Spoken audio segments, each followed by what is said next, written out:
Hello Internet, I'm Colorful Arty, and this is Legend of Zelda Oracle of Seasons Cursed. In the last episode, we made it to the third dungeon, and in this episode, we are going to beat it. And this time, I actually made a copy of my file, so in case I fail to record this again, it won't be as big of a deal. So, to start us off, we've got these spiked enemies, and the only way to kill them is to hit them with your shield, which will flip them over. And then you can hit them with your sword. And actually, I just realized I lied. You can also do this. For some reason, your shovel flips them over too. Actually, I guess that makes sense. These are mini Moldorms. They have a ton of HP and they just move around spastically. They're pretty annoying. They're not as bad as the original Moldorm though, so thank goodness for small favors. And also, this dungeon, we might have to break up into two videos because it's significantly bigger than the other two dungeons. There's more than one floor. But I guess we'll see how that goes.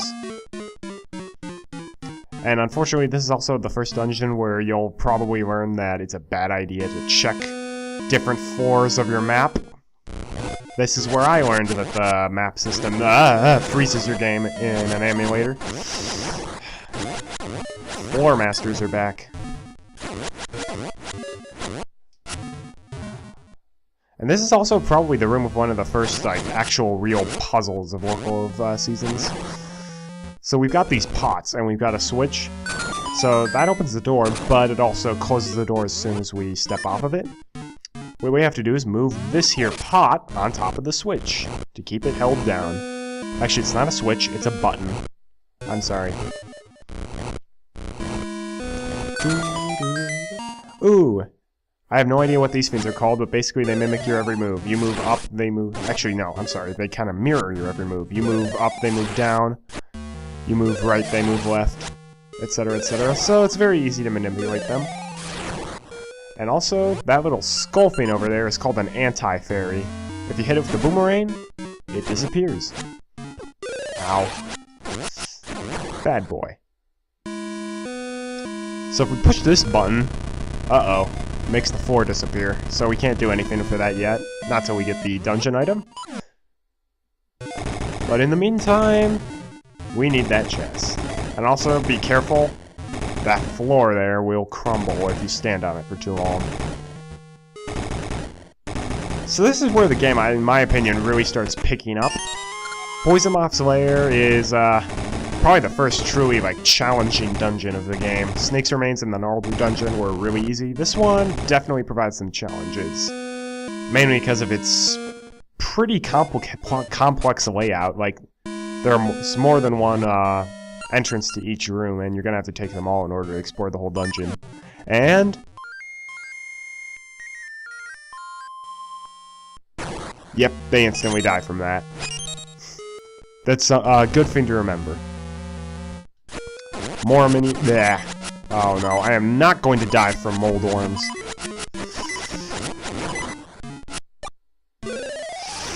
Die. Good.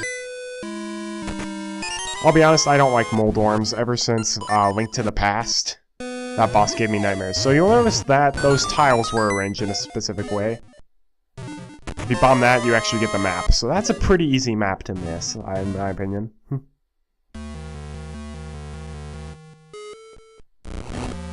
Anyways, onwards and upwards.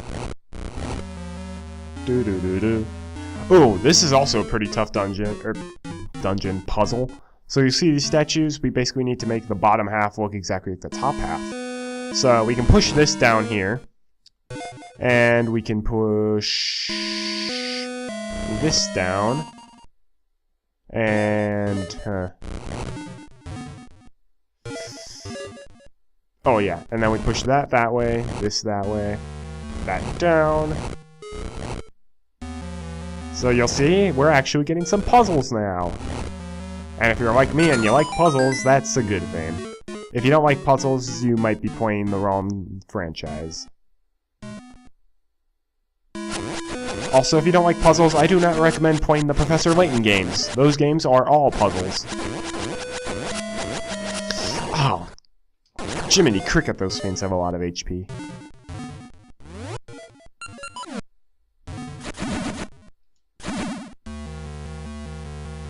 And these fiends are back. This is not good. Oh, no. No, no, no. No. Oh, this is bad. I'm going to die here because this room has quicksand, which pushes you away, and it's got a giant spike, and it's got these annoying things. Actually, this is what bombs are for.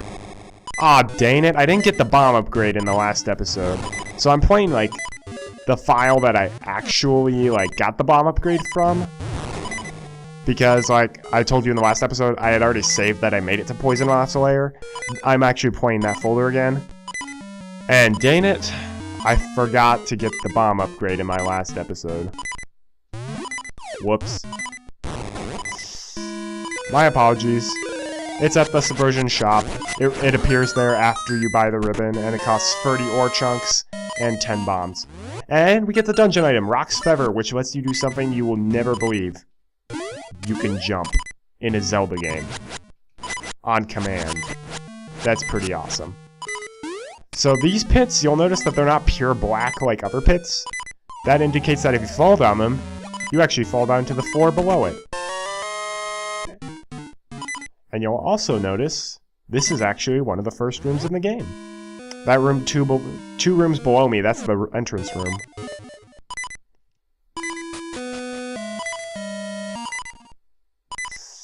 So now we gotta deal with some tricky platforming as well. Rock's Feather makes for a lot of tricky platforming. Ooh, like this section! There are keys everywhere. And I'm dead. But that's okay, because we have got a shortcut now. Also, chances are I'm going to be having Rock's Feather equipped for pretty much the rest of the game. Rock's Feather is definitely an item that I love to use.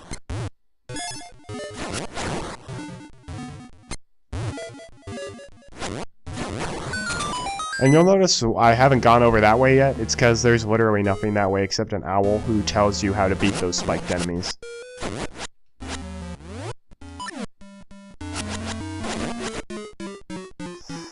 Whoa!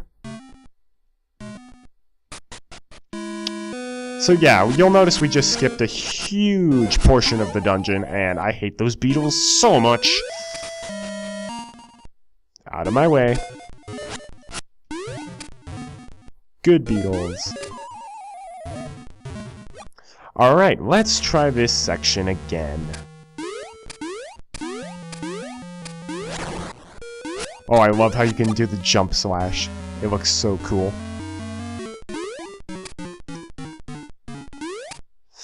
I remember Poison Moth's Lair was like the part of my very first Oracle of Seasons playthrough where I actually got like really stuck. Like, I couldn't beat it. Because it was just so hard. Ooh, we actually are going to feed this owl. Jumping up and on will send you even higher. So, this is a trampoline. Whee! I love trampolines. They're so fun. And we get the compass. Not that we need it. So yes, you can push trampolines around. This is important to note. And also, trampolines come in two colors, blue and red. Blue send you up one floor, and red send you up 2 floors. We won't see red trampolines until either the 6th or 7th dungeon. I want to say the 7th dungeon, but I might be wrong. And you know what? We don't really need the sword out at this point. We're too cool. Ah, no! Jerk. Oh, man. Ooh, here's another trampoline puzzle. We've got to push this over there. The blocks make it a bit of a problem, but it's not too bad. Push it over this way. Push it down a bit.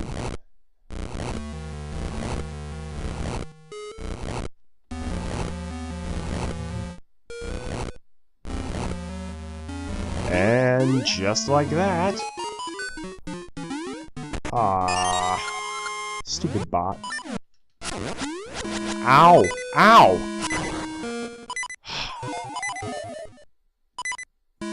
And guess what? The cursed playthrough is only gonna get harder from here on out. And I've already had, I don't even know how many game overs thus far. The folder says 3, but I didn't have any game overs on my first playthrough to this point. And I had like 2 or 3 coming on for the second playthrough that I... You know what? It's not a problem, because that would have just put me at a point in the dungeon I'd already visited anyways. So I guess we're just taking the long way around. You also notice we are more than halfway through the dungeon now, but we still haven't fought the mini-boss. You fight the mini-boss, and then like you fight the final boss like right after that. Not the final boss, just the regular boss. This is not Onyx's castle yet. Die, Moldorm. Actually, I don't even know why I need Bob for killing them. Also, the essence of nature is right above us. Yeah, so if we had not died to that thwomp, we would have spawned right at that staircase there. I'm gonna try avoiding the wall masters. Let's see how well this works. Nope, couldn't do it. Ah! Get away.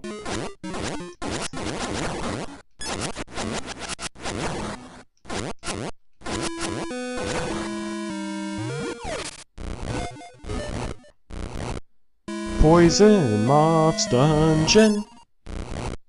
You're not that great. No, you really aren't. Ow. Well, remember how that switch made the floor disappear? We can just jump right over it. And we could go through that door, but we're gonna go around a bit. Because there's a chest right here that contains a gaseous seed. I guess it's not that great, but... Like I said, gaseous seeds are quite valuable in a cursed playthrough. You need all the potions you can get. And before we go into that mini-boss room, we're gonna want some hearts. So, meet the mini-boss, the Blooper Brothers. Pick one up, throw it down, and slash it. Avoid the fireballs if you can. This mini-boss is irritating. Yeah, I'm already about to die.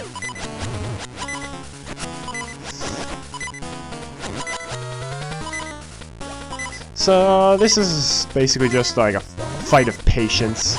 If you take it slow, it's not too bad. Really, you want to avoid them, like, running into the pools at the end. That's the main thing. And they're fireballs, you know. Also, why do bloopers who are underwater creatures spit fireballs? It doesn't make sense.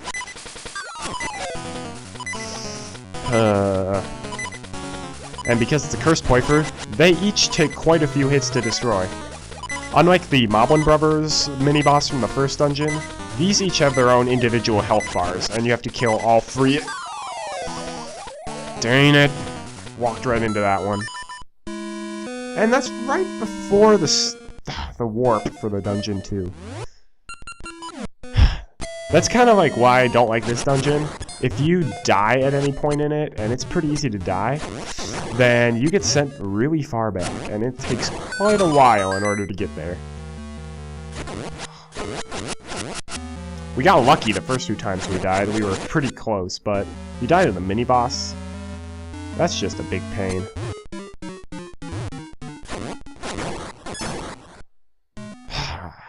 Especially since, like, literally, after the mini-boss, we get the boss key and then go to the boss.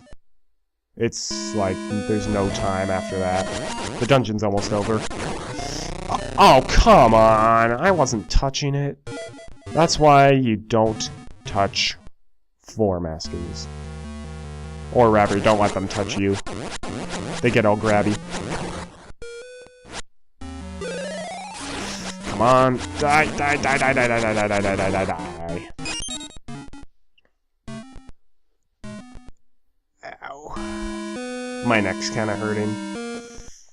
Probably because I'm slouching and craning my neck forward just so I can speak right into the microphone. Not that I'm bitter. I'd much rather do this than have really bad audio quality for my Come on!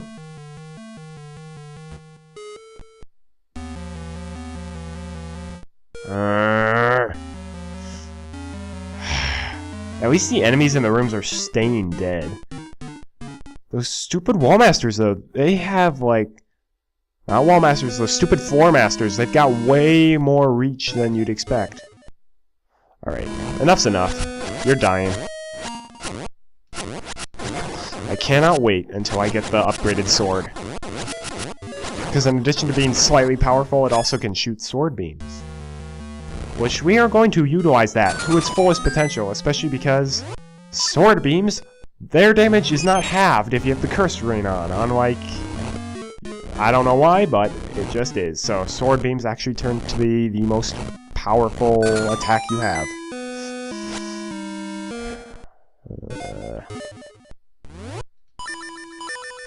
No.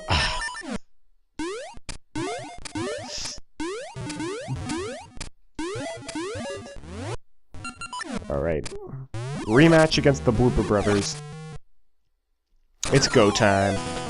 Dun dun. Mini boss, mini boss, mini boss, mini boss, mini boss, mini boss. It's totally a mini boss, mini boss, mini boss, mini boss, mini boss, mini boss, mini boss, mini boss, mini boss. Ow! Promise you need to pay attention to where all three of them are at the exact same time. And where their fireballs are. Die. Die. Oh, no, no, no, no, no, no. For me, I am most concerned with don't let them run into you after they stop jumping. Because you never really know which pool they're gonna run to. They tend to run to the closest one, but they don't always.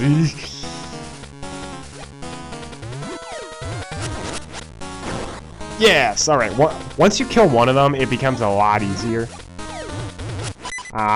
Then I could take a hit. No. Come on, get out, and... Good. Oh, come on, one of them has to be close to death as well. Yeah! Alright, once there's only one left, it's just... patience, and don't do anything stupid. Yeah! Alright. Now, normally I'd end the episode off here because I think it's going pretty long thus far, but we are right at the end of the dungeon. Seriously, we have to take one short detour this way, then go back to the mini-boss room, and we can enter the boss room. I hate those green dots. Enemies seem to have a much bigger hitbox than they normally do. And giant spike. I couldn't remember which way it was going. And I think... Oh, come on. Be the right block. Yes, okay. I can never remember which one of those blocks you can push. So now we get the boss key, and... This room looks familiar. Not today. I like how you can actually jump over enemies and they won't hit you. At least most enemies won't. It's a very nice touch on the developers' parts. Like, there actually are 3 dimensions in this game. Well, I just realized if I jump all the time, I won't hear my heart peening. And please, please, please tell me that there's a fairy in one of these. Oh, get away, P-hats. Stay away. Okay, so it's time for the third boss. And the third boss is pretty tricky. It is Mothula. So we are going to... Ow, crud. Yeah, if you fall down here, the boss fight essentially resets. So Mothula, as you can see, can make little mops appear, and if you kill them, they can actually drop hearts. Then Mothula spazzes around the room and shoots fireballs. And then Mothula stops, and we can slash the ever-loving crud out of there. Oh, that's not good.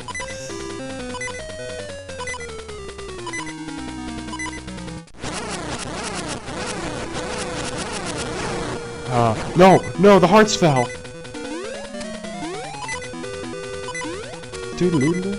Also, I didn't mention this before, but really good boss fight music. Come on, don't know what the oh, I cannot believe I survived that. I'm playing so risky. I'm just hitting her as much as I can. I really need to be focused on defense. Stay away, Mothula. Yes! Die, Mothula. Missing that heart container, and... Yes! We got the bright sun, an essence of nature. Young shoots grow quickly under the warm rays of the bright sun. Yes, alright. Unfortunately, that concludes, in my opinion, the last of the easy bosses in the game. Or kind of easy bosses. All the bosses after this are insane. So that's going to be a lot entertaining for you guys. Thank you, Arty. I too feel the bright sun. I dreamt of the waterfall on the mountain north of Sunken City. Perhaps the next essence is near there. Alright, so we beat the third dungeon in one video. That I can pretty much guarantee is going to be the last dungeon that we will beat in one sitting. And on that note, I'm going to end the video off here. I'm Colorful Arty. Hope you enjoyed this series so far, and I'll see you next time. Have a great day, and God bless.